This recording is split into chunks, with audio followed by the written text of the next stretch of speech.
My wife grabbed the steering wheel while I was driving and ended up in a coma. When she woke up, I told her I was divorcing her because I found her darkest secret, so she went insane and had to be admitted to a psych ward. She broke free and is now trying to go near our kids, so I'm being forced to act more extreme than ever. My wife told me to go look for her, then got mad when I did. My wife of 17 years is in a coma right now. The good news is that the doctors are expecting her to recover fully, but at this point, I don't know if I even want her to. We've always had a beautiful relationship, until a few nights ago when I was lying in bed awake because it was 3 a.m. and she still wasn't home. I wanted to believe she was okay and nothing was going on, but deep down, I knew that wasn't the case. A couple years ago, she had almost gotten herself culled when her Uber driver took her to our home, but instead of stopping and letting her out, he kept driving towards his apartment. She thankfully escaped, but ever since then, we made a promise that if she wasn't home when she said she'd be, I would look for her. And so I did. I got out of bed, got in my car, and started speeding to her friend Zoe's place. That's when my wife sent me something. It was a picture of sorts, but right as I went to open it, she quickly deleted it. I immediately called her, but she declined instantly. I panicked, wondering what was going on, and when I finally arrived at Zoe's place, I called her, and she opened the door for me. I walked in, and when I heard a faint giggle coming from upstairs, I started making my way up, but Zoe grabbed my hand and quickly told me Mia wasn't upstairs, so I didn't need to go up there. The way she said it felt very off. It was nervous, anxious. I disregarded her and kept walking, all while she started trying to literally pull me down. I managed to get her off, and when I got upstairs, that's when I saw it. My wife was in the guest bedroom with a guy I've never seen. They were cuddling, laughing. My head started spinning and I just lost control. Next thing I knew, I was on the floor wailing blows on the guy over and over. Zoe screamed at me, calling me a psychopath, and she and Mia scrambled to pull me off of him. They eventually did, and I right away told them both that I was leaving, and that Mia had 5 minutes to be in my car, or I'm going home without her. She followed me downstairs immediately, mascara streaming down her face. She kept saying sorry the whole ride home, but I just ignored her, and that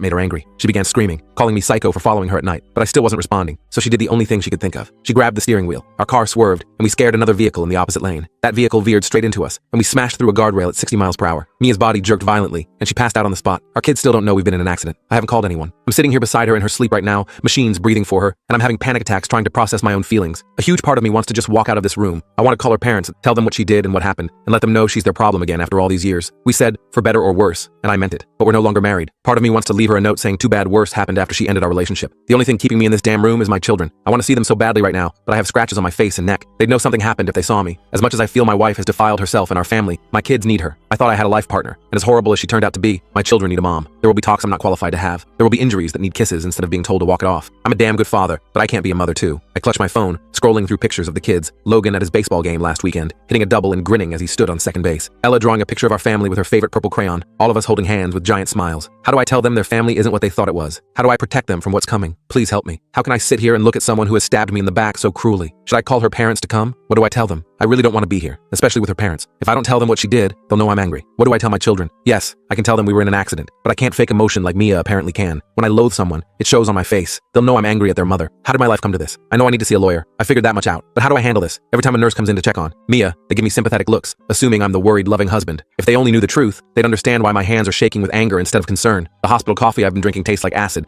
burning my empty stomach. I haven't eaten since yesterday. Update. For some reason, I couldn't respond to questions from my first post. It might be because this is a throwaway account. I could reply to comments, but nobody could see them except me. I tried posting this update in the Infidelity sub last night but had issues. Hopefully the same glitch doesn't happen with this update, and I can provide feedback for others to better assist me. My apologies to anyone who responded. I appreciated your help. After my initial post that day, I decided to stay one more night in that hospital room. With Mia sedated and the lights out, I laid back in the recliner staring at the ceiling, listening to the medical machines. I wondered how my life had reached this point. Part of me felt I was showing undeserved mercy just by being in the same room, yet part of me still loved her. I didn't want to feel that love. I actually felt weak for having any positive feelings toward her. I kept realizing there was no fixing things back to how they were. It was as if some natural disaster had destroyed the life we built. I cried so hard. I realized a huge part of my life was over, a moment of enormous significance. When the nurse came to take blood the next morning, I excused myself. When Mia woke, she saw me heading out the door and called to me, but I pretended not to hear. I went and got breakfast. I haven't had much appetite since finding out. I tried to kill time eating and scrolling through my phone. The hospital cafeteria was nearly empty at that hour. I stared at my untouched scrambled eggs as they grew cold. A janitor mopping nearby glanced at me occasionally with concerned eyes. I must have looked like hell. Unshaven, clothes wrinkled from sleeping in the chair,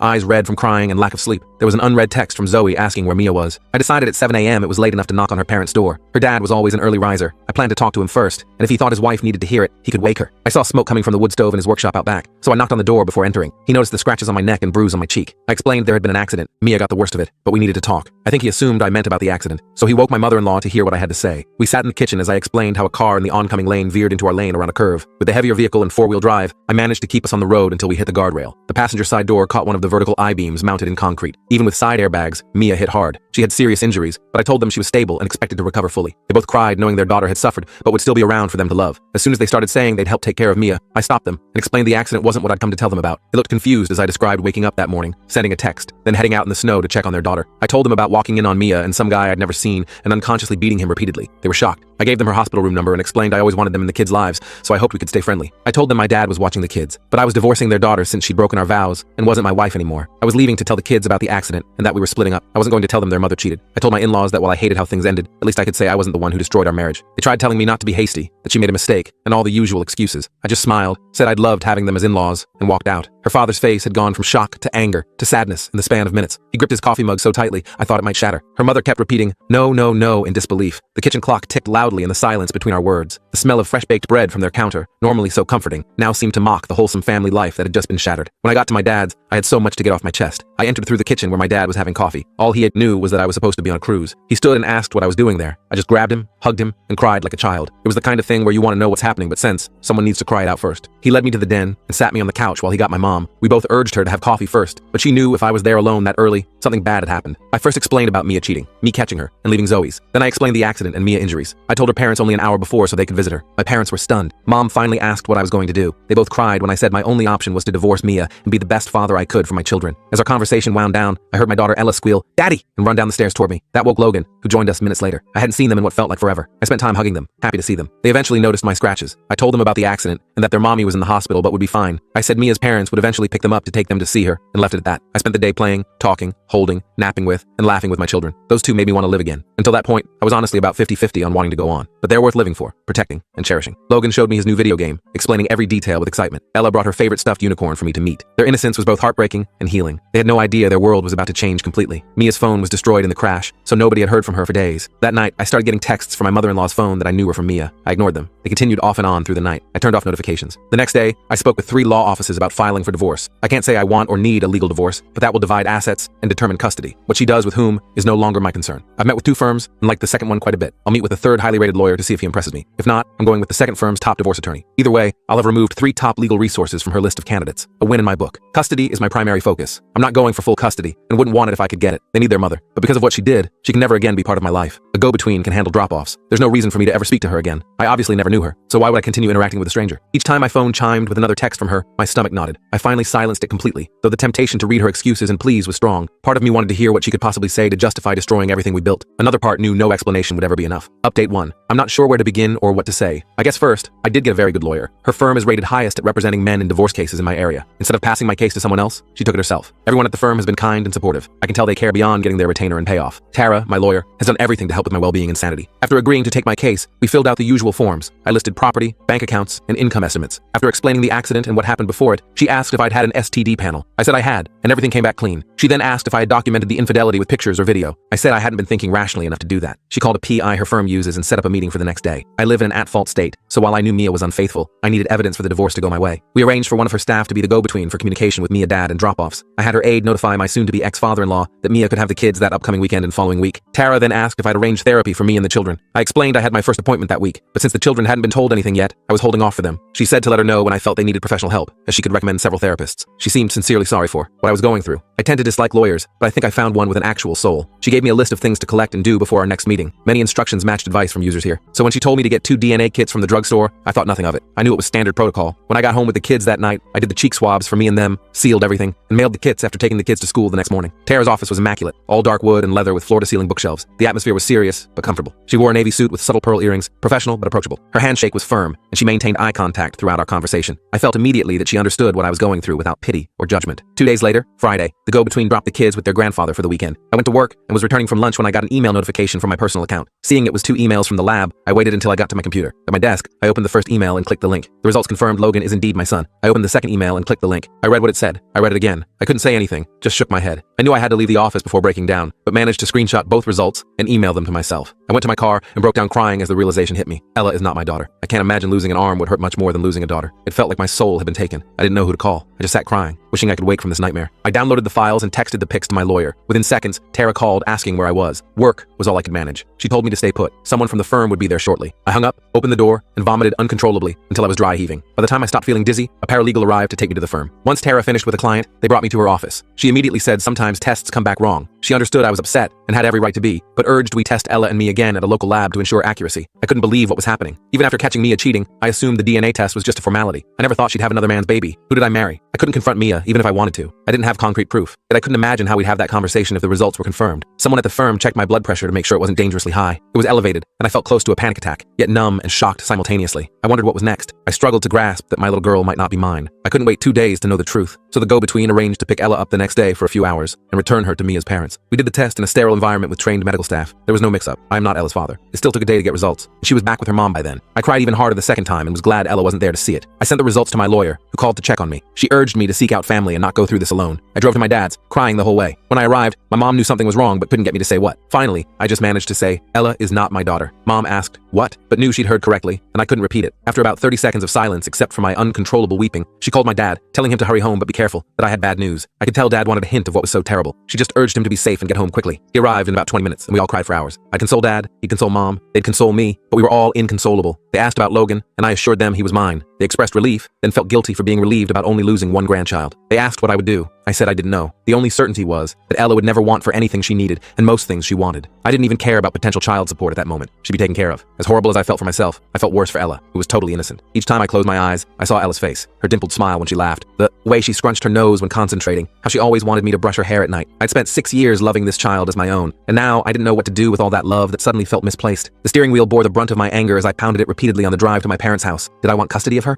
Could I get custody, even if I wanted it? I wondered if Mia knew or suspected. I suddenly wanted answers. I met with Tara after work Monday. She said she'd met with the P I hired to follow Mia. Due to the accident, Mia hadn't been out to cheat anymore, so he hadn't found recent evidence. One thing Tara had me bring was Mia's old phone from a drawer at home. The PI accessed nearly every app as if he were on her destroyed phone. He found nudes sent and received from various guys, plus tons of messages and sexting with enough admission of guilt to sway any judge. I was asked if I wanted to see the pictures or read the texts. I declined, but Tara and I needed to plan how to confront Mia about Ella. She thought it best to do it in her office if Mia would agree. She called Mia's mom's cell with me present. I heard Mia's voice for the first time since I left the hospital. Tara got right to the point, saying she needed to meet with me to explain some things. Mia said she'd been waiting to talk. Tara asked if her lawyer could be contacted. Mia said she didn't have one but would come the next afternoon. It was all I could do to get through that day without breaking down at work while pretending to be productive. I barely kept lunch down, but left at 3 and headed to the firm feeling sick. I arrived first intentionally, wanting Mia to enter, sit away from the door, and be unable to approach me. I was scrolling through pictures of our perfect family that never existed when she arrived. She needed help walking and still wore 2 casts from the accident. I didn't have to worry about her trying to hug me. I just wanted her to sit down so I could ask her to explain herself. Once we were all seated and water was offered, the meeting began. My lawyer asked Mia if she minded us recording. She agreed. As soon as we started recording, my soon-to-be ex-wife tried to apologize. I bluntly interrupted and asked how many men she'd cheated with and when it started. The PI had found enough confirmed hookups to know the guy I caught her with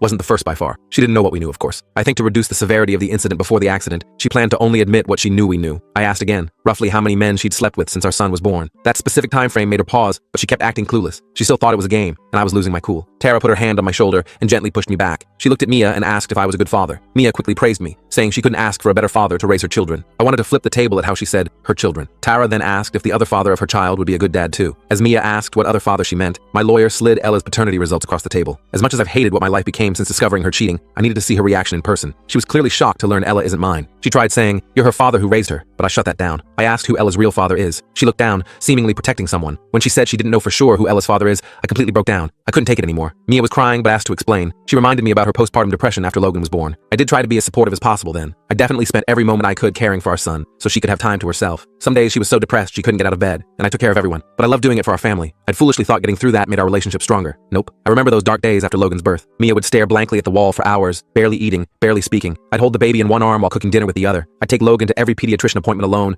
watching other couples sharing the experience while I struggled to fill out paperwork with a fussy infant. I changed most diapers, did most feedings, while still trying to be supportive of her depression. I never complained once. We were a team, and she needed help. She didn't blame Zoe, but said when Zoe first got her to go on girls' nights out, I was relieved, if not grateful. They'd been best friends for years, but hadn't seen much of each other during the pregnancy. Mia said she got really drunk the second time they went out and let some guy feel her up while she gave him oral sex. She felt guilty for months, but began resenting not getting to be young and free. She started hooking up with guys on nights out with Zoe. Until the night before our accident, she'd never stayed. Out all night. She claimed she didn't want feelings for any guys and always used protection, never sleeping with the same man more than 3 times. She said she just wanted sex. I was dumbfounded. Finding out your wife is a lying cheater does that. It was like learning my life was a reality show I never signed up for. I wanted to yell, but was busy calculating how many men she'd possibly cheated with over years. Tara asked if she had any idea who Ella's father might be. Mia swore she always assumed she was mine. My lawyer pointed out something obviously happened and suggested maybe a condom broke. When Mia confessed that happened a few times with a few guys, I lost it. I asked who she was, because I didn't know this person telling me such horrible things so casually. I asked when she started hating me and why, what I'd ever done to deserve this, and how she could do this to her daughter. She took it, knowing it was all true. After what she told me and how I expressed my feelings, divorce was inevitable. What was once a marriage had become scorched earth. All that remained was counting casualties. I've lost a wife and daughter. That's 2. A wife lost a husband. That's 3. A daughter lost a father, and a brother had a sister become a half-sister. Then there were grandparents and in-laws. Mia destroyed 2 entire families. Her parents won't be okay with what she did, and I'll make sure they see all the evidence the PI finds. She admitted to meeting men from dating apps with Zoe and using girls' nights to hook up. She claims she never meant to hurt me and had no idea Ella isn't mine. I actually believe her about not knowing Ella's paternity because I didn't know either, but DNA doesn't lie. I asked why she didn't just divorce me. She straight out said because she didn't want to lose the security I gave her. She cried throughout, but my expression was pure scorn. I felt used, humiliated, emasculated, defeated. I'm pretty sure one reason she came without a lawyer is that I own everything. She doesn't have much to lose except her small 401k. My assets came from inheriting my grandfather's estate when I was 14. The woman I call mom isn't my biological mother. My mother died when I was 2 from a rare, fast-spreading cancer. Dad remarried when I was 4. I've always known mom wasn't my biological mother, and I wasn't her biological son. I learned later she couldn't have children, and raising me helped her experience motherhood. When my biological mother's dad died, his estate went to me as her heir, but I couldn't touch it until I was 21. I studied hard and went to school, but I don't have to work. Financially, Mia knows I'll win the divorce easily, and she won't get anything close to half. She has a job, though she can't work now with her injuries.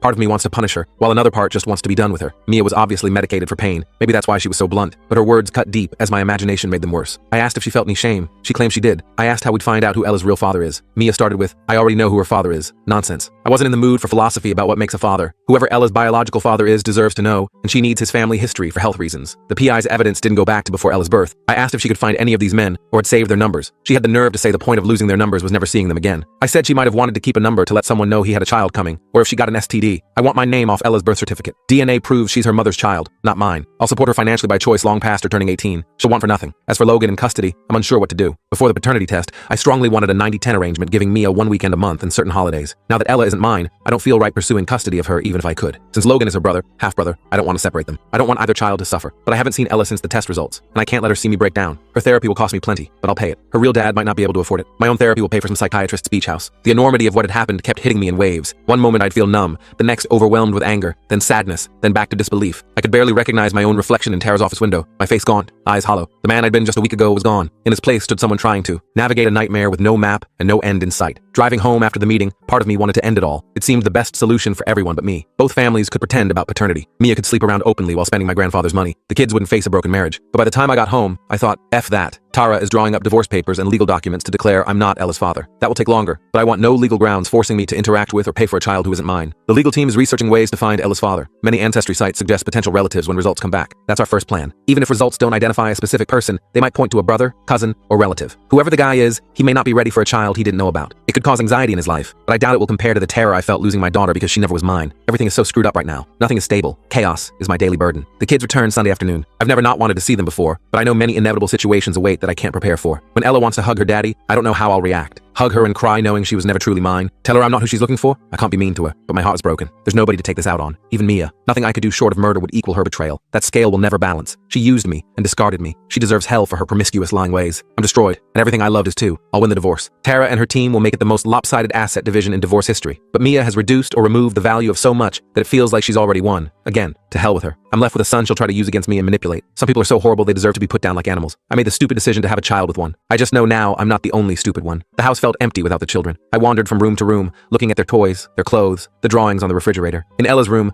I picked up the teddy bear I'd bought her on her first birthday. I held it against my chest, inhaling the faint scent of her strawberry shampoo that lingered on it. Even knowing what I knew, I couldn't stop loving her. The pain was in knowing that what I'd believed about our family was a lie, not in my feelings for this innocent child. Update 2. The go-between from the law firm texted me Sunday at 3 p.m., saying she had the kids securely in her car with their belongings and was on her way to my house. I doubt any text message has ever been as dreaded as that one was for me. What made it more tragic was that weeks before, I would have smiled and eagerly awaited it. Suddenly, a reunion I would have yearned for was something I dreaded. I had no plans to mention divorce, paternity, or any issues with the kids. As much as I tried to prepare, I knew I wasn't ready to bring any of that up. My goal was for things to seem normal. Like other times they stayed with grandparents while Mia and I were on vacation. That's what I wanted. I knew reality would be completely different, and I had little control over it. Karen, the intern from the firm, pulled into the driveway. I watched them arrive from the front window, walked outside, and down the steps as the car stopped. I was smiling as I approached the passenger side. As soon as I saw Ella in her car seat beaming at me, I started crying. I was still smiling. You couldn't have knocked that smile off with a baseball bat. I just hoped maintaining it might convince the kids and myself everything was okay. As soon as I got Ella out of her car seat, Logan was by my side. I grabbed them both and just hugged them, telling them I missed them. That was all I could manage to say. I kept crying. People can hate me all they want. God knows I've gotten hate-filled messages privately and publicly, but it all felt different. It wasn't the same as when I hugged my children goodbye. Maybe part of the loss I felt was over our destroyed family unit. My heart was broken. Seeing them and knowing Ella isn't mine broke it again. That's my life now. Every day brings new heartbreak. I learn more about Mia's cheating. I discover pain I can't shield the kids from. I'm reminded of past bonds founded on lies. I keep backing away from the chaos that started when I caught Mia cheating, but I keep getting hit with stray boulders of betrayal, learning how much I was deceived. Karen helped get the kids inside. I carried their belongings like a pack mule while she closed the car doors and trunk. When I set their bags down, I turned to see Ella looking up at me. She didn't say anything, just looked up like she knew I needed the hug. I squatted down. She walked into my arms and wrapped her little arms around me as tightly as she could. That child broke me. I wanted to be strong,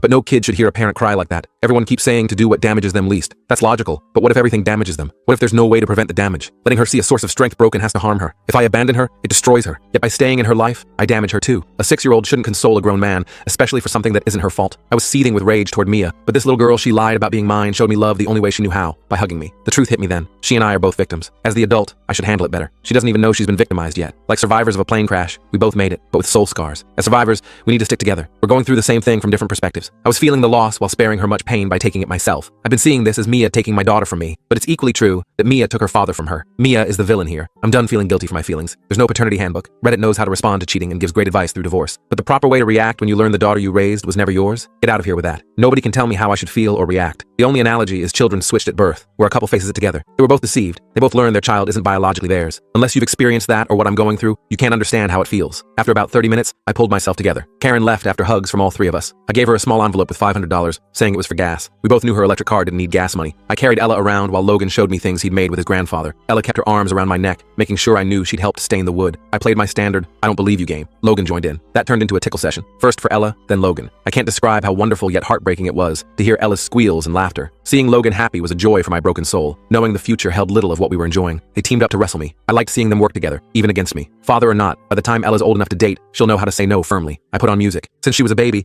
Ella has loved music. I've danced with her from the first week she was born until the previous month. I probably look ridiculous, but I don't care. I have fun, and she loves being silly with me. I ordered takeout for dinner. We aren't Asian, but we eat like it. Logan can devour lo mein like a champ for a 10-year-old, and Ella loves crab rangoon. I didn't eat much. My appetite has solved any weight issues I had. I just enjoyed having dinner with them again. They both had school the next day, so I got them bathed, into PJs, and ready for bed. Logan likes reading before sleep. I hugged him, told him I loved him, and said I'd see him in the morning. I tucked Ella in and read her a storybook, pointing out details in the illustrations. She was nearly asleep when I felt tears welling up. I kissed her head and told her, I love you, for the first time since finding out. Call me the biggest jerk on the planet. I don't care. Saying it was like allowing myself to admit it. Everything in my life has been a struggle to determine what's real. My love for Ella is real. I love her. I do feel different, right or wrong, but I love her. I went from not wanting to take anything from her to wanting to continue giving. It's a huge difference. I was waiting for Ella to say she loves me, though I knew she did without hearing it. Instead, she said, Mommy loves you. I knew what she said and made a point not to snap at her, asking sweetly, Ella, why did you tell me that? She said Mommy told her to. I gently asked if Mommy just said that or told Ella to tell me. My soon-to-be ex-wife had explained to the kids why I hadn't visited, wouldn't come over, and why she wouldn't return home with them. She actually told them her parents' house was her new home, which I appreciated, but I needed to understand the I love you message. I asked more questions, then Logan came in. He revealed their mom told them she wouldn't be coming home because I didn't love her anymore. What was I supposed to say? Yep, it's all my fault? No way. I called our regular babysitter, asking if she could watch the kids for a few hours. Since they were already in bed and she could study while getting paid, she agreed. I drove straight to my in-laws' house without calling first. I knocked and asked to see Mia. Her mom led me to her childhood room where she was recovering. I told her mother Mia and I needed to talk privately. She sensed my anger and quickly left. Once the door closed, I demanded to know why she was blaming our split on me not loving her anymore. She said it was true. I told her perhaps, but the reason I couldn't love her was because she's a lying,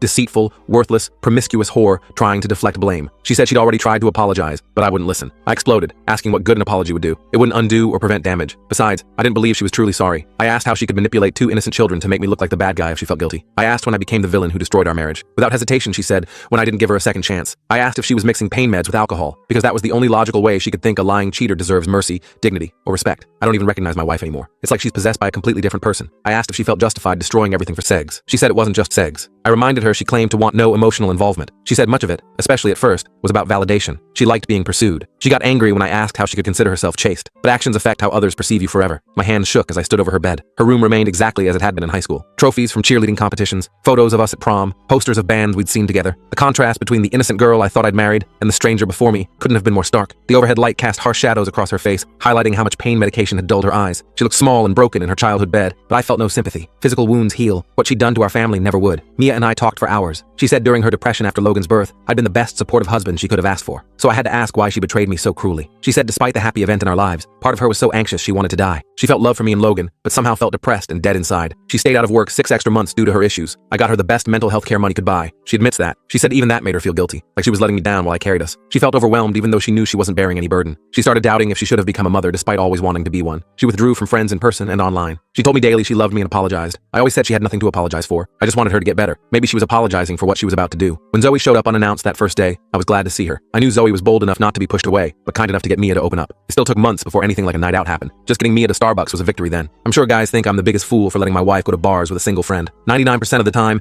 they'd be 100% right, and I should have stopped it much sooner. But at that point in our lives, after all the sadness and isolation, seeing her happy after going out even once seemed worth it. She tried explaining she'd suddenly become a wife and mother within 2 years. Seeing men desire her, even for sex, boosted her ego. She claimed the first incident wouldn't have happened if she hadn't been drunk, but it happened willingly. Once she cheated, she knew I'd never touch her again if I found out. She knew she'd lose everything since she came into the marriage with nothing. I asked if she ever thought I'd discover her cheating or how I'd react. She said she knew it would destroy me and claimed she felt horrible. I asked the obvious question, why continue cheating? She said as soon as she sobered up after cheating, she felt guilt, shame, and regret. I remembered her being really sad for a week after going out the first time. Zoe came over, and they talked for hours alone. After that, for months, I had the old Mia back. She revealed she told Zoe that day she felt unworthy of me because of what she did. She knew if I found out, we'd be done, and I'd fight for Logan. She decided to take it to the grave and try to be the best wife possible to make it up to me. Red flag? Yeah, now. Think I'm a fool if you want. But we had a baby to care for, and I was doing 95% of it. Overnight, I got my wife back. At the time, I'd have been crazy to see that as a warning. It was a miracle then. Within 2 weeks, I was working part-time, then full-time once Mia was fine as a stay-at-home mom. Looking back, the time just before and after Logan turned 1 contained some of our happiest moments, at least for me. Learning it was all because she was making up for oral sex with a stranger forever tainted those memories. I asked why she cheated again if I wasn't enough. I thought we had a great sex life except during her depression.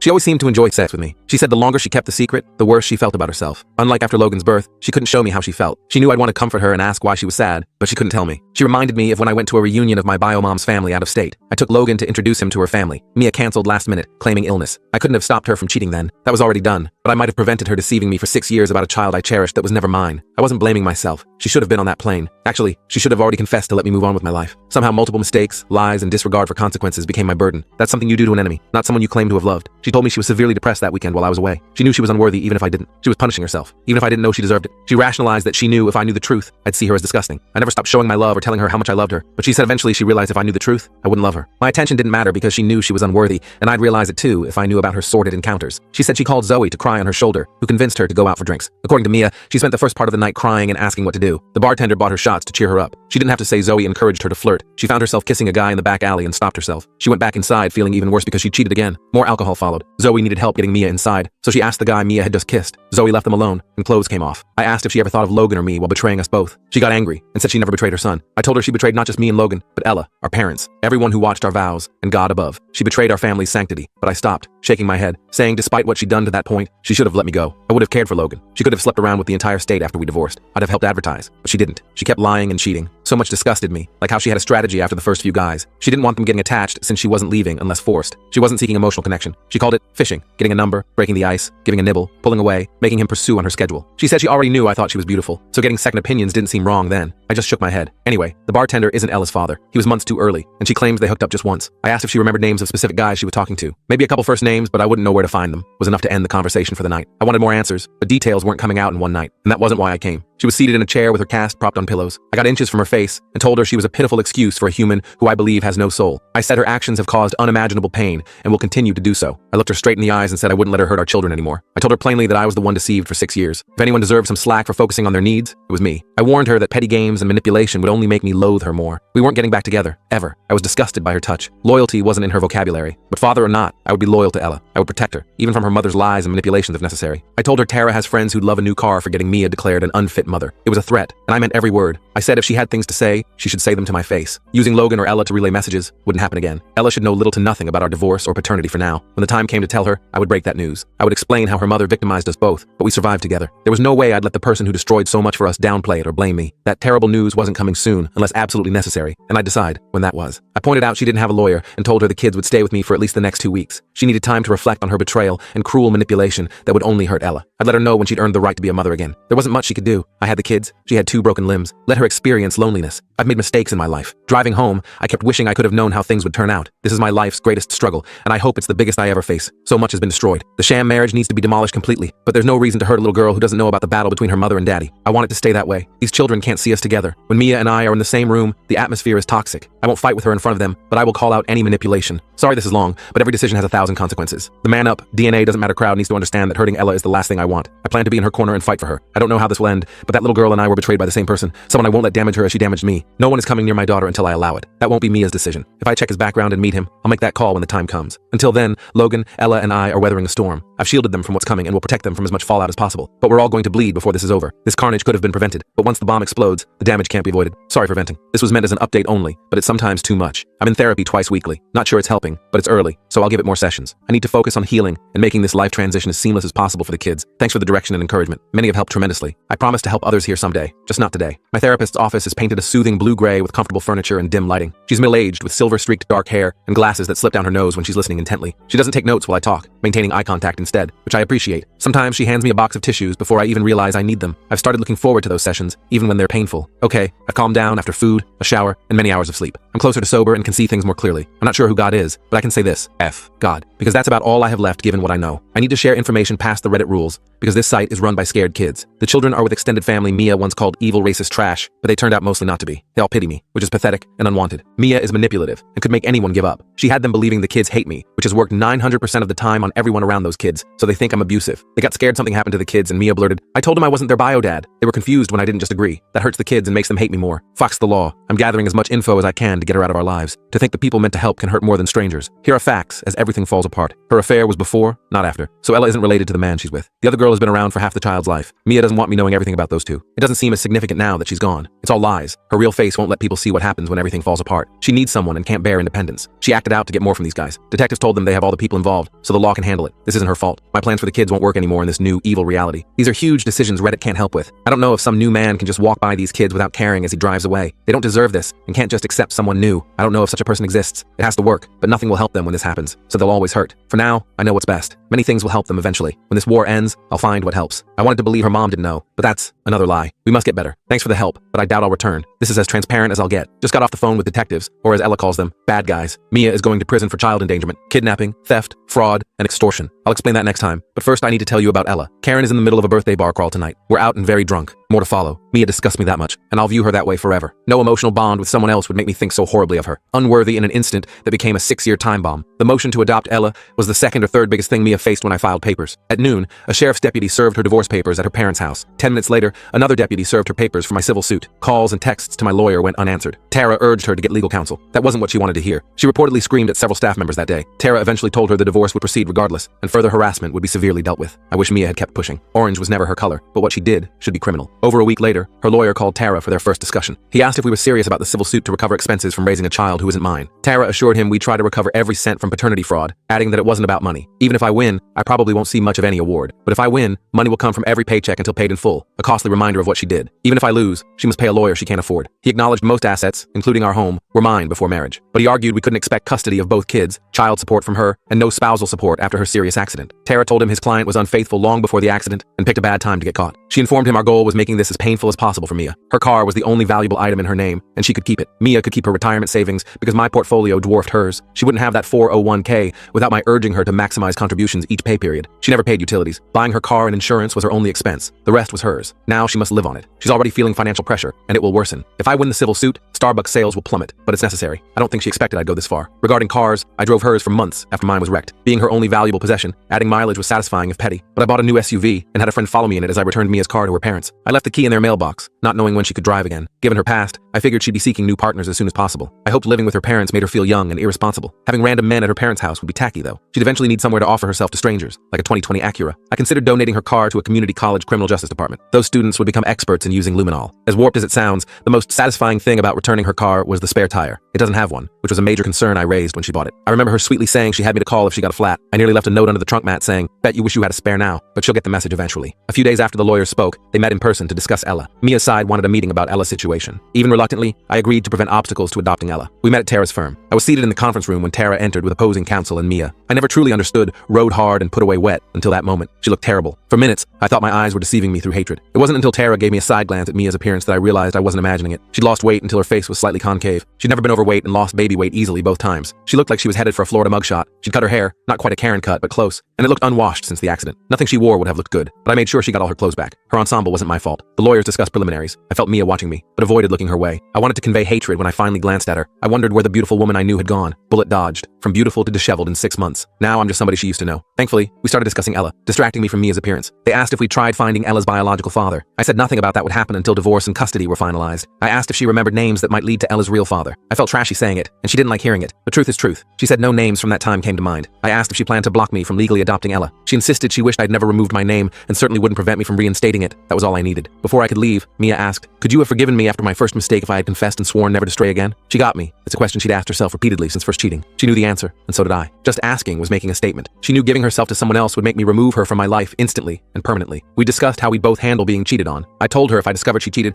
I wouldn't listen to another word. The time to talk is before infidelity. Everything after is excuses. After lengthy silence, I reluctantly said she already knew I wouldn't have given her another chance. Then I asked if she'd care for a random hookups baby I brought home 6 years later. It got ugly then. She said I was doing everything to hurt her. I didn't deny it. She said I wasn't her parent and couldn't punish her for being bad, referring to the civil suit. I clarified the divorce was punishment. The civil suit was payback I deserved. She claimed I'd destroy the kids' lives to destroy her. I told her she looked like she'd been using drugs, and her accusation proved it. She cried and said she loves me. I rolled my eyes. Her tears generate no sympathy now. They make me want to be crueler. I promised the kids would always be well-fed and well-dressed, but made clear I didn't care if she starved or wore rags. Once, I would have done anything to make her happy. I asked if my everything wasn't enough for her faithfulness. What more could I have done? She said she betrayed herself. I yelled that she betrayed Ella. She betrayed everyone in her life. The lawyers calmed things down, and Tara presented a temporary visitation agreement. Knowing which weeks she'd have the kids would help her schedule medical appointments. I warned that while it wasn't my business what she did, she shouldn't have strange men around the kids. She said she hadn't been with anyone. She didn't appreciate me pointing out she'd said that before, but promised if that time came, she'd shield the kids. I asked if anyone besides Zoe knew about her infidelity. She said she admitted only kissing to her sister after the first incident. Her sister berated her for 5 straight minutes. Mia knew she could never tell her sister how far she actually went. No one but Zoe knew about all the hookups. She asked if we could get counseling to work things out. I asked why I'd want a marriage with a dead bedroom. She pointed out we never had bedroom problems. I explained it was certainly dead now because I'd never touch her again with a partner count higher than COVID. Mia asked if I hate her. I'm not sure if that needed a yes or no, but with every fiber of my being had to suffice. So that's where we stand, waiting for the divorce to reach a judge. The civil case can't start until after the divorce trial. The kids are doing well considering. They see both sets of grandparents more often. If there's any positive in this mess, it's that. Yes, I know I must let go of the hate. I'm seeing a therapist and took time to find one I like.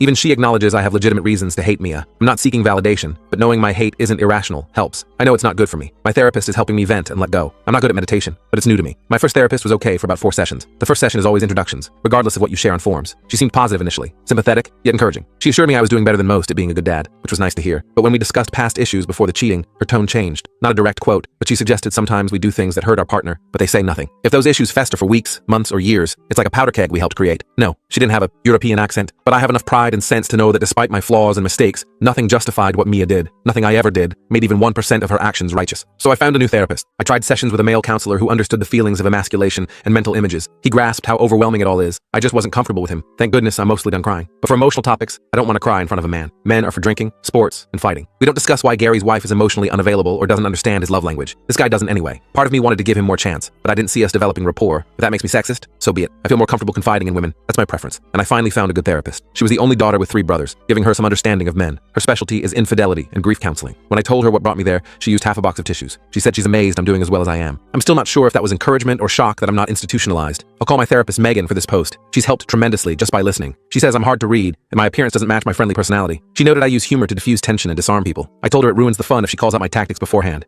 But she's figuring me out and says I need to figure myself out now. She emphasized she's here to help, but rebuilding my life requires my effort. I can't pay someone else to do the work. I must assess my damage, repair what I can, and amputate what I can't. It will hurt more than I've already hurt, but I must make peace with what I've lost because it's not coming back. The kids see their own therapist, 40 minutes with each, then 40 minutes with all 3 of us twice weekly. They're doing great. The therapy helps them accept the inevitable. I worried about family therapy given my feelings toward their mom. I've stayed silent when they expressed missing her or wishing we were together. I considered showing on a doll where Mia hurt me, but dolls don't have souls. Sometimes I don't feel like I have one either. I've tried being social and leaning on friends, but with what lies ahead, small talk seems trivial. I know friends tire of my venting. I would too. I try not to rant, but the betrayal eats at me. It's always in my mind. When we go out, they point out women. Sure, they're pretty, but I have zero interest in getting to know them. Unlike my wife, hygiene issues alone would prevent any hookup. Rest assured, none of these women left feeling rejected. The disinterest was mutual. But this hasn't just changed how I view women. It's changed how I view people. I second guess everyone's identity and sincerity. Before all this, Mia was someone I admired. It makes me question others I've admired, male and female. She hasn't made me hate women. She's made me distrust humanity. Despite any shame she feels, I know she'll easily resume intimacy with the next guy. She'll start eating better, gain weight, and men will pursue her. She'll move on sexually without effort. I can't and won't do that. I already feel filthy knowing all the bodily fluids from other men she exposed me to. I feel defiled. Because I've been with her, I feel contaminated. She didn't just kill my desire for her. She killed my desire for sex entirely. Mia was it for me. She was beautiful. I didn't need to look at other women. I thought what we had was special. Beauty doesn't register with me anymore. My mind knows better, but my subconscious thinks all women are like Mia and Zoe. That's my struggle, fair or not. Someone sent me an encouraging message saying they almost envied my position as a soon-to-be soon-to-be single, financially secure man. They said I'd have no trouble meeting women and would be seen as high value. I thanked them for support without explaining that what they envied would cause me anxiety. People hook up constantly everywhere. That's between them and their partners. Not my thing, but fine for them. I wouldn't want a stranger, even an attractive one, touching me. I'm a personal space person. I can't imagine meeting someone at a bar or on an app and getting physical after minimal interaction. The fact that humans often agree to go somewhere, undress, and have sex with someone they barely know amazes me. In a world with dating apps, my stance is unusual. I'd be thinking about how recently they'd done the same with someone else. Most people accept hookup culture. Mia's number of partners wouldn't be unusual for many single women today. Most men would behave similarly if they could. I couldn't and wouldn't. Plus, I never wanted to be with someone who had. Part of me feels Mia wasn't honest about her infidelity just to spite me, knowing my stance. When I said she was making a statement, that's what it felt like. If I wouldn't consider a second chance, she'd do exactly what would hurt and disgust me most, testing me, then getting revenge without me knowing. Once our bond broke, we could never have that again with each other or anyone else. It was a once-in-a-lifetime opportunity because we only get one life. The continued cheating destroyed me. If she just admitted what she did and we divorced, I might have eventually given someone else a chance. It's like she wanted to destroy me, so I'd never want anyone else since she couldn't have me. Diabolical. And regardless of showers and condoms, some foreign DNA reached me. Disgusting. I hope her parts rot. When Mia and I had only been with each other, every act was pure and beautiful. Her first infidelity destroyed all that had been or could be in an instant. Anyone outside a relationship engaging physically with either partner defiles it forever in a split second. It's like our relationship was a glass of milk. The moment her lips touched another man's, it was like adding one drop of ink to the milk. It's just one drop. Still mostly milk. Ignore the discoloration, it probably tastes the same, right? But instead of telling me about the ink, she let me drink it. Not only that, she kept adding more ink. Some people are like milk with one drop of ink. Mia is now ink with one drop of milk. Defiled and worthless as anything but a prostitute. The night she was conceived, I wish someone had injured her father so he couldn't reproduce. The world would be better. Things most people find exciting about new relationships cause me massive anxiety. I remember getting butterflies with Mia. The feeling made me nauseous. I had to get used to someone as pretty as her, whom I liked entering my personal space. It's not a self-esteem issue. We were both outgoing together but naturally introverted. Learning to kiss, feeling that closeness for the first time. I had to ease into it. Not all teens are hormonal. We weren't. We progressed physically slowly as we learned and grew comfortable. I was taught that was right. That's what I wanted, and what she swore she wanted too. The thought of intimacy with someone new makes me cringe. But now, thoughts of Mia are repulsive. It's too much. I'm ashamed to be human. My life wasn't supposed to go this way. We had beautiful moments awaiting us as a family, but memories are destroyed, and those moments will never exist. I loved Ella, but I had to let her go because our relationship was forced on us from the start, against our will. By adopting her, I'm saying, given the chance, I choose her as my daughter again. When the judge asks if she wants me to adopt her, it will be her returning that love. Full circle. Things made right, or as right as possible. I can never be her biological father. That title belongs to someone walking around unaware he has a 6-year-old daughter. But I'm the only dad she'll ever know, protector and provider, long after any legal obligation. I've done what I had to for my sanity, even when others questioned my actions or called me cruel. I've done what I thought necessary to allow Mia's 2 biggest victims to claim what was never truly theirs. I've made mistakes in handling this. I won't know they were mistakes until much later, but I've done my best. I'll update when more is finalized. Sorry for the gaps between updates and the length. I'll try to improve both as the kids and I move forward. Thanks to all. Peace and gratitude. I still have the adoption paperwork on my desk at home. Sometimes I catch myself staring at it, pen in hand, hesitating. Not because I don't want to sign, but because it makes everything so real. Ella drew me a picture yesterday of our family. Just her, Logan, and me, standing in front of our house with a big sun smiling down on us. She didn't include Mia. I'm not sure if that's good or bad, but I framed it anyway and hung it in the kitchen where we can all see it. Update 4. Trying to fulfill my promise of more frequent, shorter updates. Sorry if previous posts caused eye strain or headaches. Never my intention. Someone asked about Zoe and if I've had contact with her. I haven't seen or communicated with her since that morning. I don't know how prominent she is in Mia's life now, but assume they're still in touch. The kids haven't mentioned Zoe at all. What they tell me is all I know, which isn't much. However, a few weeks after everything blew up, I confided in an old friend. I chose this friend because his wife is a notorious gossip. She's a good friend too, so I didn't feel guilty using her trait to my advantage. Zoe owns a salon with 9 employees besides herself when fully staffed. As word spread through our social circle, 2 stylists left her salon. I don't know if they left for better opportunities or to protest her role in destroying my marriage, but I can hope. When everything is finalized, I'll freely share her part in this. If that causes people to avoid her salon, great, but I'll have to wait to see if my actions bring her any misery. I ran into Mia's sister at the grocery store. She hugged me and apologized for her sister's behavior. Many would advise avoiding contact with enemy camp, but I've always liked Heather and her husband, Dan. I invited them and their children to enjoy my pool. We had a cookout, and Dan watched the kids in the grill while Heather and I talked privately. We made sure the kids couldn't overhear us. Thankfully, they were distracted by swimming and food. To summarize, Mia's family knew she cheated with multiple men, but she misled them about numbers. Heather and her parents were told Mia had a few brief affairs after Logan's birth until she got caught. When Heather used the term a couple, I asked how many she meant. She said 2 or 3. I retrieved the folder containing just text exchanges between Mia and men she'd been with. As Heather looked through the pages, I explained we verified 47 different men Mia had sexual encounters with since Logan's birth. I clarified these 47 were just the beginning, since we knew. She arranged one-night stands through various phone apps. Heather was speechless about Mia's verified count. She wanted to immediately call her parents and confront her sister. Mia's dishonesty about her partners was enough to process. Then I realized nobody in Mia's family knew I wasn't Ella's father. I'm not sure who was more furious about that, Heather or me. Dan had to stop grilling to comfort his crying wife. She hugged me repeatedly, saying how sorry she was. Dan was stunned. He patted my back after checking on Heather and said we'd go for drinks later that week. My soon-to-be ex-wife may be garbage, but her family seems wonderful. I'll remain cautious about trust, though. I explained what happened that morning and how I discovered the paternity results. She was shocked. When she said she wished I'd punched Zoe in the nose, I had to ask her opinion of Zoe. Heather said she never liked her, even as kids. Heather is 4 years older than Mia, Zoe, and me. She was a senior when we were freshmen. Heather said she caught Zoe stealing makeup from her room multiple times without apology. She despised Zoe for being manipulative and causing drama. She said she tried to be a role model for Zoe, especially after Zoe's parents divorced, but Zoe was always ungrateful and wouldn't listen. I asked if she knew Mia initially wanted Zoe as her maid of honor. She didn't directly answer, but her profanity indicated she wasn't aware. I shared what Mia told me in her letter and during our attorney meeting. She was as shocked by Mia's reasoning as anyone. She said their parents hadn't raised them that way. She said Mia had declared she never wanted anyone but me long before high school. I'm not sure if that means Mia deceived herself from youth or her feelings changed. I just know people can't truly love someone while freely giving themselves to others. Either the love was never real or it died long before I knew. Mia claims her heart always belonged to me. I now know that's complete nonsense, and I wonder if she's capable of love at all. Not that it matters now. If her heart truly belonged to me, I'd sell it for transplant to the highest bidder, even knowing it's defective. After lunch, the kids continued playing while I talked more with Dan and Heather. She filled me in while I got ice cream for the kids. When I returned, I saw tears in Dan's eyes before he gave me a brotherly hug. He asked about the guy I caught Mia with and how much damage I did. All I could say was, when I left, he was unconscious with a sagging left eyelid. No police ever contacted me, so I knew his friend never reported it. I knew his orbital fracture would need surgery, but I never got a bill. Dan said I should have killed him. I said if Mia and Zoe hadn't jumped on my back, I probably would have, but I'm glad I didn't. Dan asked if anyone had any idea who Ella's real father is. I explained Mia had been with too many men to know, but the search would intensify once all divorce and civil proceedings concluded. They were glad Mia would lose badly in the divorce, and that therapy was helping all three of us. When I mentioned looking forward to Mia working again so she could pay child support and civil penalties, they laughed. Dan said if paternity fraud were a crime, Mia would get the death penalty. I said Mia might as well have committed maternity fraud because a woman who could do what she did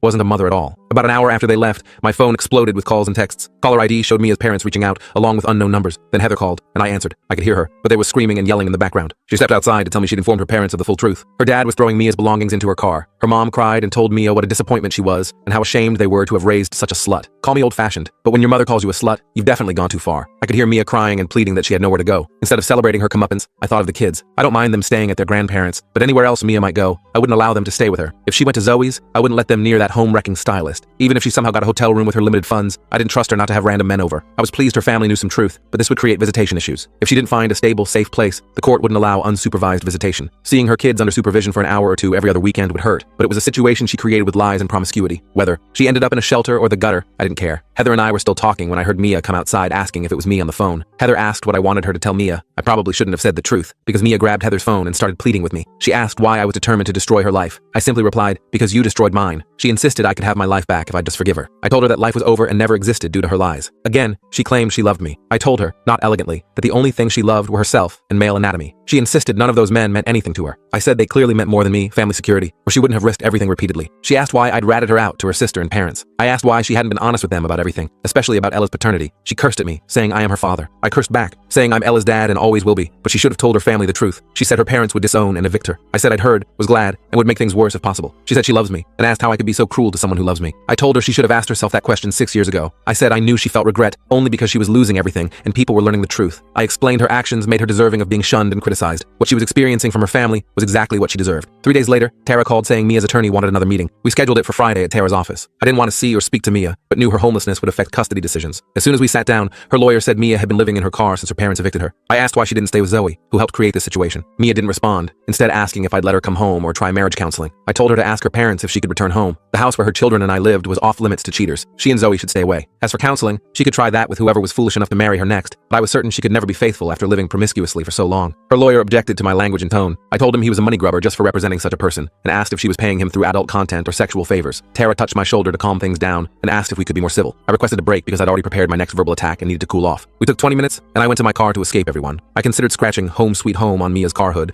but new cameras were watching, and I already had enough legal issues. I saw fast food trash on the passenger seat and clothes piled in the back. Living the nightmare. What she'd done to her life and mine. With professional help, I'm trying to release the hate, but I saw no reason to show her any respect or decency. Nothing about her deserved respect. Back in the meeting, I glared at Mia and her lawyer to silently convey my contempt. Tara restarted by asking Mia if she'd sought therapy. She claimed she lacked time due to physical therapy and money, since insurance wouldn't cover it. Tara asked if Mia would attend therapy if we paid. I turned to Tara so quickly I nearly got whiplash, but she kicked me under the table to signal she had a plan. Her lawyer immediately said Mia would only see a therapist of her choosing, regardless of who paid. Tara said that was fine, but suggested therapy might help Mia process emotions to be a better mother. I still thought Tara had lost her mind, but let her continue. The lawyer said they'd discuss it and respond later. My lawyer stated that despite being opposing counsel, as a woman she wanted all women in her cases to get needed help. Her delivery was so convincing, I thought my own lawyer had betrayed me. When Mia poisoned my soul, it affected my entire body. On good days, I feel numb. On bad days, tension fills me. Depression causes physical pain, and some mornings I wake up sore for no reason. She cried hearing me describe the pain her actions caused. I asked what I ever did to justify such cruel betrayal. She cried harder. I asked what she thought she deserved after what she'd done. Not what she wanted, but what should happen to someone who ruined their life through promiscuity. She broke down completely. I was tired of tears and silence. The meeting ended with her lawyer trying to remove her, as she repeatedly begged forgiveness. I kept telling her to go home elsewhere because we were done talking. When they left, I demanded Tara explain why she'd offered to pay for Mia's therapy. She explained it would look favorable to the court, but Mia was clearly unstable and struggling. If a professional recommended or insisted decided she needed hospitalization, so be it. In a distraught state, getting institutionalized is easy, even overnight. Allowing her to see a professional might help her, but could also benefit us when they see her mental state. She deceived me for 6 years about my entire life. I feel no guilt about not revealing my true intentions for wanting her to see a therapist. If she thinks family therapy might happen, fine. Mia excels at digging her own grave. I hope that continues. This wasn't a short update, but it's as condensed as possible. The kids are doing well. Logan is pitching in baseball since he's tallest on his team. He plays well despite the larger strike zone. I'm taking him with Dan and his sons to see a baseball game next week. Ella is as beautiful and sweet as ever. She loves the pool, and it's been great having friends with kids over to enjoy it. I want to raise children too busy with life to stare at phones all day. That might make them feel out of place in society, but they'll be my wonderfully different kids. Thanks for all the kind words and support. Each day brings new challenges, but knowing so many have my back means more than words can express. Peace, and thanks to all. I threw myself into creating a stable routine for the kids. Logan has baseball practice Tuesday and Thursday evenings, while Ella does ballet on Wednesdays. Weekends are for family activities, hiking, swimming, cooking together. I've learned to braid Ella's hair for ballet, and how to remove grass stains from Logan's white baseball pants. These mundane tasks feel like anchors keeping me grounded when everything else is chaos. Edit. Some people thought Heather and her parents knew Mia cheated before I did. I told her parents about catching her cheating the same morning I told mine. They knew nothing before I told them. I learned later that Mia cheated with multiple men, one being Ella's father. I told Mia I wasn't Ella's biological father. I assumed she told her family, and when her dad mentioned those men, I thought he knew she'd been with numerous partners. I love her family and don't want to hurt them more than necessary. Mia admitted a couple of affairs to them. That's it. I was protecting Ella and assumed Mia would discreetly tell her family. I stopped contact with them and communicated through Karen and Tara until I ran into Heather. We learned Mia hoped to keep it that way. Sorry for any confusion. Final update. A few weeks ago, I logged into this throwaway account for the first time in almost a year. There were many messages asking how the kids and I are doing. I wanted to ignore them all and never return because I've gotten my life back on track, and dwelling on the past hinders progress. But the advice from Reddit was supportive throughout my lowest points. For those who helped so kindly, I'll make this final update. I owe a huge thank you to many who helped me navigate an unexpected minefield. Most readers have likely forgotten my posts, which is understandable. This will be long. Much has happened since my last update, and this can't be explained briefly. Everything has been finalized beyond what I ever imagined. When I last posted, Mia had been evicted from her parents' house for hiding that I'm not Ella's biological father. I told them about catching her cheating the morning I told them about our accident, but she hadn't revealed that the man I caught her with was just one of many. Mia was living in her car with nowhere to go after being disowned. Meanwhile, I was trying to legally adopt Ella after the court confirmed I wasn't her father. Tara was attempting to get Mia to see a therapist, hoping it might benefit my case. Tara recommended 2 local psychiatric practices to Mia's lawyer, offering to pay for sessions or letting her choose another therapist. I had reservations about paying or doing anything helpful for Mia. If you learn nothing else from my experience, take this advice. Always listen to your lawyer. Mia chose a local psychiatrist who immediately recognized her instability. For her safety, the doctor committed Mia to the hospital's psychiatric ward overnight for observation. That overnight stay became months of psychiatric care. Due to confidentiality, I never learned her diagnosis. But her attorney said each time he saw Mia, she was heavily sedated. Those months in treatment delayed our divorce and custody hearings. However, since Mia wasn't contesting and her lawyer could represent her, my petition to adopt Ella proceeded. Despite recent sadness, hearing the judge question Ella and listening to her answers made me incredibly happy. Ella didn't know the court had declared her not my daughter at my request, so she found it funny when the judge asked if she wanted me as her daddy. I was so proud, though she couldn't understand why. She was just happy when I told her I loved her as she hugged me as her adopted father for the first time. I was glad Logan witnessed this, but grateful Mia wasn't present. Neither child really understood the proceedings, but Ella is now legally my daughter, despite sharing no DNA. When I caught Mia cheating, my love for her vanished instantly. Until reuniting with Ella, I feared I'd lose all love for her too, or resent her because of her mother's actions. Feeling that love again was such a relief. I wouldn't have been wrong if I couldn't accept her, regardless of others' opinions. If paternity matters enough legally to make a man support his biological child, it matters enough for a man to reject a child who isn't his. But I needed Ella in my life. I'd lost too much already,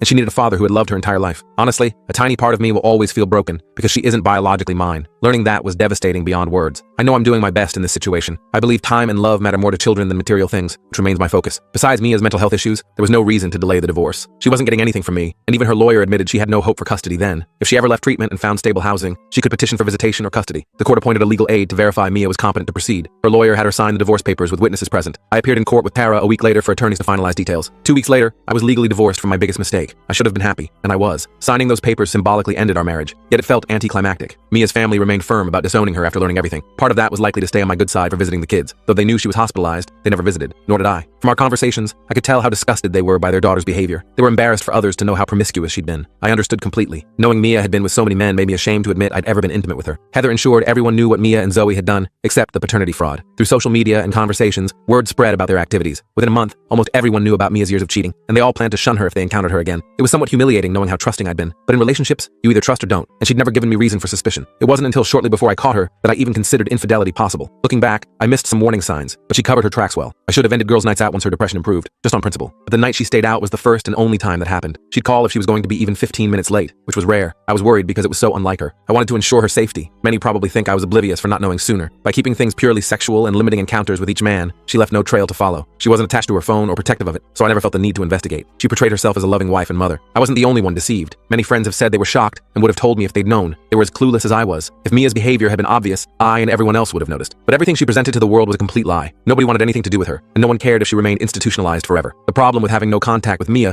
was that we were blindsided when they released her. Confidentiality laws prevented the hospital from notifying us. I don't know if she convinced doctors she was stable or if they felt they'd done all they could. They discharged her on a Tuesday before noon. She somehow went from the hospital to her car at her lawyer's office, then drove to the children's school. When told she couldn't see or check out the kids, she caused enough commotion that the school called me. I told them to call police and said I'd arrive quickly. En route, I called Heather to let her know Mia was no longer in treatment. I didn't know if she'd been released properly or had escaped, but would find out at the school. Heather said she'd inform her parents, my parents, and Dan, and asked me to keep her updated. When I arrived, 2 police cars and an ambulance were outside with lights flashing. I identified myself to an officer who directed me through a side entrance to the cafeteria. I was relieved no one had alerted Logan or Ella, and classes continued normally. Police had Mia seated at a table. She tried to stand when she saw me, demanding to see her children. They restrained her as I asked if they'd verified her release with the hospital. They said while certain information required a warrant, the hospital confirmed her authorized release. Mia cried and again demanded to see the children. I told her to have her lawyer file for visitation. Without a professional evaluation saying otherwise, she was an unfit parent. She claimed the kids were the only people who still loved her. I said that was probably true, but they're children who don't know better. The officer laughed before composing himself. Mia lunged at me but was held back. She said she hadn't seen the kids in months, and they were her only motivation during treatment. I explained I didn't care about her struggles with consequences. There was no way I'd expose our children to her drama that day. I requested a restraining order against her. The officer agreed to start the paperwork, though a judge would need to approve it. He explained to Mia that since I wouldn't allow her to see the kids, they'd already spoken with the principal. She needed to leave immediately and not return until she had a court order granting partial custody. Surprisingly, she didn't escalate further. She must have realized nothing would work in that moment. She collected her purse and keys and was escorted to her car by an officer. She drove away while the other officer and I completed restraining order forms and spoke with the principal. After school, I picked up Logan and Ella. About 2 miles from school, I thought I saw Mia's car pull out from a restaurant as we passed. I made 3 consecutive right turns to return to our original street. I spotted her car ahead and accelerated to observe her. She was oblivious that I'd maneuvered behind her. She was clearly searching for someone, the very person now watching her. The kids didn't even recognize her car ahead of them. Thankfully, a Reddit user had advised installing cameras with audio recorders in my vehicles. This provided evidence that Mia was stalking us, despite police warnings. I went directly to the police station and showed the magistrate footage of Mia waiting for us to pass, following, and then losing us. She assured me this would be submitted to the judge, and I should hear about the restraining order soon. 2 days later, while at work, police called saying the order had been filed and served that morning. Mia must stay 200 yards from me and the children at all times. She couldn't contact us except through attorneys. They instructed me to call immediately if she violated the order. I felt relieved having legal protection, but expected her to ignore it by trying to contact us. Surprisingly, we heard nothing from Mia. Heather said she hadn't contacted her or their parents. I expected her to seek free legal help for custody, but no one contacted Tara. 2 months passed without news, which was somewhat unsettling. About 3 months ago, I received a large manila envelope in the mail. The address was handwritten with only Sydney, Australia as the return address. I couldn't imagine who had sent it or why. Inside was an extremely long letter from Mia explaining her whereabouts and assuring me she wouldn't return. I was stunned by both the distant postmark and the sender. Her explanations and rationalizations for her behavior were even more astounding, a delusional perspective that let her sleep at night. Her manifesto filled gaps about her experiences and what led her there. She explained having a breakdown during her initial therapy session. For about 2 months in the hospital, she was heavily sedated on various psychiatric medications. She said for a long time, she just wanted to die. Through therapy and group discussions, she explored why she behaved as she did. Other patients in group therapy looked at her like she was foolish for throwing everything away. They came from broken homes, abuse, addiction, and violence. Her life had been comparatively easy. When she finally grasped how badly she'd ruined everything and that her old life was gone forever, she had another breakdown. Her first breakdown came from facing her past, the second from facing her future, or lack thereof. She detailed her feelings of loss and heartache, attempting to garner sympathy. Mia had the nerve to claim that when I caught her cheating, what upset her most was knowing I instantly stopped loving her forever. She said whenever she felt guilty over the years, she rationalized it by telling herself I wouldn't love her if I knew what she was doing, and she wanted my continued love. She was right. Seeing her with another man immediately killed all my feelings for her. She said knowing I truly no longer loved her broke her heart, because despite everything, she still loved me. She swore having sex with all those men never diminished her love for me. I'd hate to know how she'd have treated me if she'd hated me. She had the audacity to call me her best friend and soulmate, saying she never wanted romantic connections with anyone else. She said having men openly express wanting nothing but sex with her and surrendering to primal instincts without concern for consequences was exhilarating. She confessed that after cheating a few times, Zoe convinced her humans weren't meant to be monogamous. She claimed she would have allowed me to sleep with other women, but knew I wouldn't want that. She said being able to hook up with a man she met at a store and still be home to make dinner made being a wife and mother feel less hopeless and mundane. She tried to suggest I somehow benefited from her promiscuity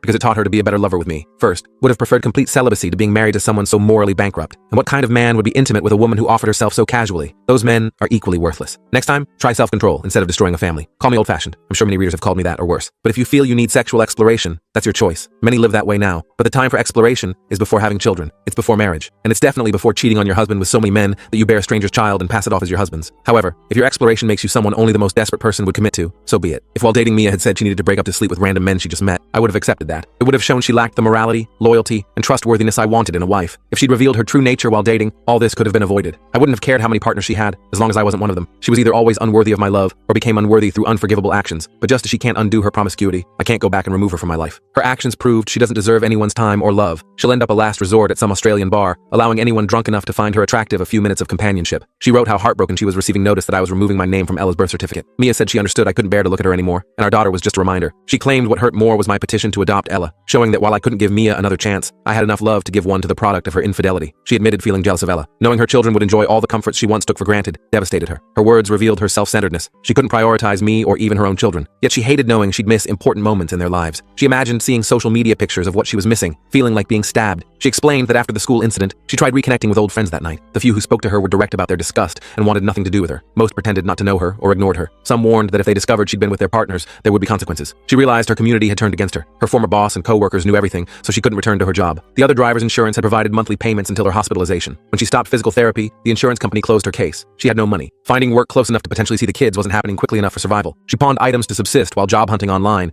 which is when she met an Australian man. They chatted for several days before he invited her to visit. She'd been considering cashing out her 401k despite the tax penalty. The Australian invitation was her tipping point. She said he's a good man with a son needing a mother. Poor child is getting an unstable stepmother, and this man is getting a deceptive partner. He clearly has no idea what she's done or is capable of. She'll become an Australian citizen, avoid the IRS, and never be my problem again. This was her last contact, and hopefully will remain so. Part of me thinks she heard Australia began as a penal colony and misunderstood the term, but if it keeps her away and out of my life, she can do whatever she wants. I sympathize with Australians as another toxic species enters their ecosystem. These are the challenges you face for mocking Earth's gravity all these years. Yes, I'm delighted she's gone and have every right to be. But Australia, sincerely, thoughts and prayers. You might want to reconsider your gun laws. Between psychiatric medication and STD treatment, she could bankrupt your healthcare system. I hope she stays away. Potential arrest for tax evasion with federal prison time upon return should reinforce that. My therapist has helped tremendously, especially with anger management, though readers probably can't tell. During one intense session, my therapist and I had a breakthrough. For a long time, I was angrier at myself than at Mia. People discuss forgiveness, setting you free. I had so much anger, I assumed it was all directed at Mia. Actually, I held myself to higher standards. I was punishing myself because I couldn't believe I'd chosen so poorly. Yes, Mia was the deceitful cheater, but I chose her and ruined my own life. I would definitely be better off having never loved Mia, and Tennyson was completely wrong about loving and losing. Many asked about Zoe. I learned that after Mia was evicted, she did go to Zoe's. Apparently, Mia thought Zoe owed her shelter after contributing to our marriage's collapse. Zoe felt she'd only enabled Mia to do what she wanted and owed her nothing. This apparently led to a heated argument ending with hair-pulling, profanity, and punching. Word spread about Zoe's role in destroying my marriage, making things difficult for her. I don't use social media. I don't consider Reddit social. But I'm told she lost followers and friends online and faced harassment. In real life, 2 stylists quit her salon because of her actions. Remaining stylists had customers questioning how they could work there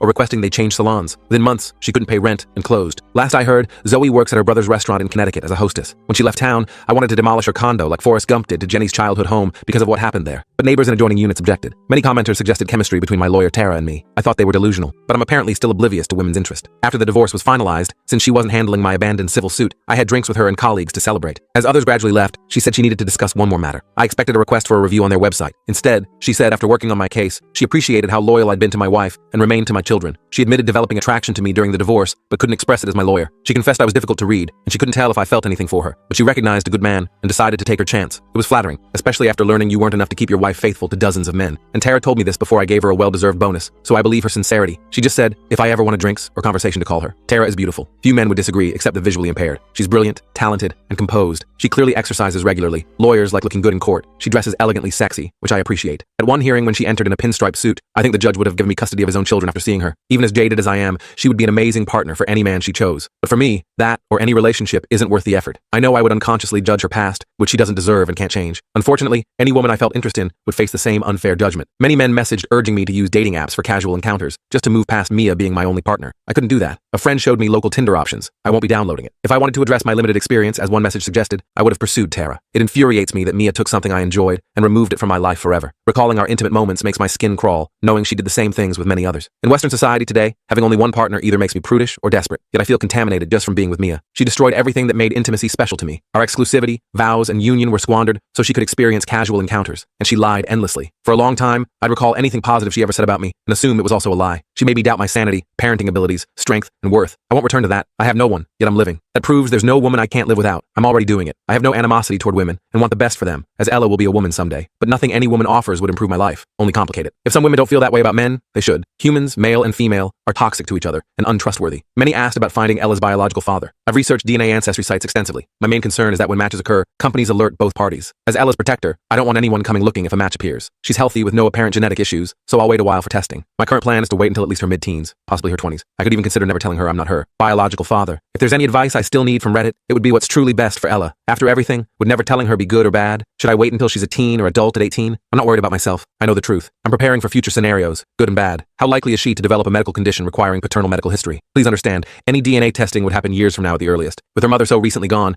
I don't want to do anything that might make her feel less secure or confident in her identity and mine. It's strange being in my position, and I sincerely hope both children took after their fathers. In closing, I want to thank Reddit user Cranach particularly for advice during my ordeal. You may not be ancient, but your wisdom exceeds your years. You analyzed Mia accurately and predicted vulnerabilities I'd overlooked. When you said she was desperate, I believed you. But wow, Mia truly played with fire and got burned. Thank you for helping her face consequences. To everyone else who guided me or sent encouragement, thank you. I plan to post this, wait half a day, respond to some comments over a few days, then close this chapter. I rarely think about Mia anymore, staying busy with my new life. I don't want to dwell on the past longer than a few days. My children are my world, and I love my job, which keeps me occupied. The salary is just a bonus for doing something enjoyable. To Australians reading this, I meant no offense. You didn't deserve this any more than I did. Remember, if she gets drunk, does a split wearing no underwear, and gets stuck to the floor of your bar, gently rock her to break the suction. To all readers, thank you, and good day or night. To those who didn't finish, I had a therapy session at lunch today. I'd sent my therapist this post, and all comments. She loved you all for encouraging something with Tara. She urged me to proceed slowly but honestly with her and myself. After my session, I called Tara asking to visit for her expert opinion. After dropping the kids at their grandparents', I stopped by her firm. Having no game, since I never needed it, I don't know how to flirt. I only have kindness, humor, and sincerity. When she realized I had no legal concerns, she smiled knowingly. I told her I'd been thinking a lot since our conversation. I'm terrified to open up, but also certain I need to respond to her courage in expressing interest. I admitted I couldn't see how things would work, given our differences. When she asked which differences, I mentioned the kids and her having none. She said she's enjoyed meeting them, and asked if I had issues with her not being a mother yet, which I didn't. I mentioned concerns about her petite frame and my height potentially causing accidental injury. She promised she was tougher than she looked, saying, big things come in small packages. Nervous, I replied. I wasn't ready for sex, but appreciated the offer. She blushed and laughed hard. At least she appreciates my awkward humor. In short, we both have the holiday weekend off. Thursday night, I'm driving us to a nice restaurant, then a fantastic martini bar. It's a first step, and while nervous, I feel comfortable with her. We'll take things slowly, but I can't continue with an audience, so this is my final post. If things work out, great. If not, I can accept that too. I don't want to disappoint anyone if it doesn't work out, so I hope you understand. Thank you all for helping me through hell and standing with me. My therapist thanks you too. May you know love, success, and peace for helping a stranger rebuild his broken life. Bless you all. As I walked out of Tara's office that day, the late afternoon sun cast long shadows across the parking lot. For the first time in over a year, I felt something like anticipation. Not exactly hope yet, but the faintest possibility that my life might contain more than just surviving for my children's sake. The kids were happily settled at my parents' house for the evening, giving me rare time to myself. I drove home slowly, windows down, feeling the spring air on my face. Our first date was at an upscale Italian restaurant where the tables were spaced far enough apart for privacy. Tara wore a simple blue dress that brought out her eyes, and she seemed so different outside the formal setting of her office. We talked for hours about everything except my divorce, books we'd read, places we wanted to visit, our favorite childhood memories. When she laughed at my terrible jokes, I felt something I hadn't experienced in a long time, the simple pleasure of making someone happy. The martini bar afterward was dimly lit with jazz playing softly in the background. I nursed one drink, all evening, wanting to stay completely present. When Tara placed her hand on mine across the table, I didn't pull away. It was just a touch, nothing more, but it was the first time I'd allowed anyone that close since everything happened. I drove her home and walked her to her door, where we said goodnight with a simple hug. No pressure, no expectations, just two people acknowledging there might be something worth exploring. I don't know where this journey leads, but for the first time, I'm willing to find out. Mia took so much from me, but she doesn't get to take my future too. Logan and Ella deserve to see that life can heal after being broken, that love might be worth the risk despite the scars. And maybe, just maybe, I deserve that chance too.